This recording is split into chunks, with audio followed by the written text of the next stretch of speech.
Dans mes prières personnelles, j'ai mis beaucoup de temps à réussir à appeler Dieu mon Père. Et pourtant, humainement, je n'avais aucune raison particulière pour ce blocage.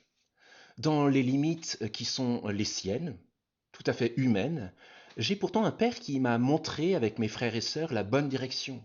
Par son attachement à Dieu, sa volonté de grandir dans la foi, son amour, sa fidélité, sa volonté de vivre au service du bien et de la sainteté, pas de raison particulière pour ce blocage donc, mais j'ai aussi d'un autre côté, et même à l'opposé, des amis qui n'ont pas eu ce grand privilège.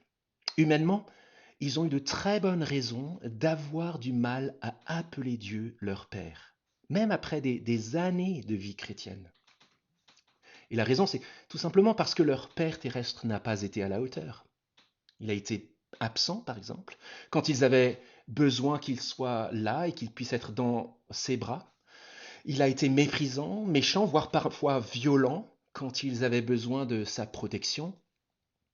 Il a été égoïste et infidèle quand ils avaient besoin de son secours et de son amour. La liste est parfois longue et bien plus longue que celle-là. Et les blessures sont profondes et restent longtemps inscrites dans le cœur. Mais, et il faut qu'on dise mais quiconque est chrétien a Dieu pour Père. Et cela n'a rien d'une formule dans le vague, comme on le dirait d'un homme d'État qui est le père de la nation, comme on le dirait juste pour ceux qui arriveraient à le dire ou à visualiser l'idée, alors ils comprendraient ce que ça voudrait dire. Non, non, non, il s'agit d'une réalité et pas d'une image. C'est la réalité glorieuse et éternelle, c'est le privilège unique et irremplaçable que Dieu offre à quiconque a placé sa foi en Jésus-Christ. C'est une réalité qu'aucune religion du monde, aucun système philosophique ne peut offrir. En plus de nous avoir pardonnés et réconciliés avec lui par Jésus son Fils, Dieu nous a aussi adoptés.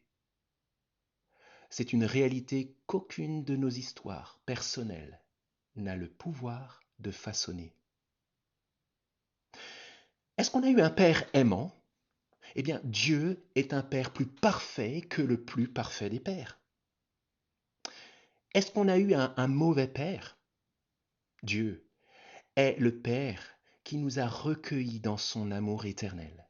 Et il nous y tiendra pour toujours. Comme le dit déjà le psaume 27, mon Père et ma mère m'abandonnent, mais l'Éternel me recueillera.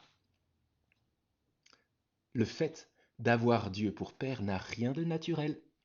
C'est une réalité nouvelle et divine qu'il nous offre et qu'il a rendue possible en nous parce que son esprit habite pour toujours en quiconque lui appartient.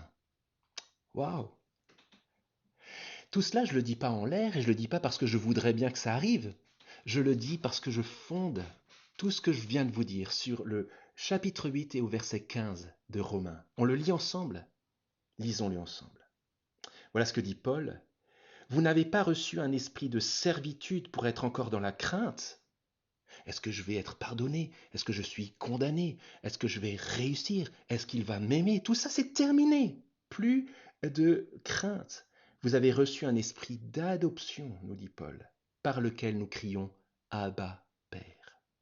Et cela, on va commencer à le voir dans la suite du texte. Paul s'étend sur cette réalité incroyable. Mais déjà, posons-nous un défi ensemble et deux questions. Posons le défi. Que nous ayons une bonne ou une très mauvaise image de notre Père terrestre, et si nous laissions Dieu nous montrer quel genre de Père il est pour chacun de ses enfants? Faisons-en une prière. Aide-moi à accepter à voir toujours mieux quel genre de Père tu es, et réjouis-moi en toi. Et ça nous conduit évidemment à ces deux questions. La première question, c'est en quoi ce texte renouvelle tout simplement ma relation personnelle et quotidienne avec Dieu? Et je suis sûr que votre liste va être longue. Et deuxième question, qu'est-ce qu'il faudrait à mes amis qui ne sont pas encore chrétiens pour qu'ils reçoivent le même privilège et pour qu'ils entrent dans la même réalité? Bonne journée à chacun.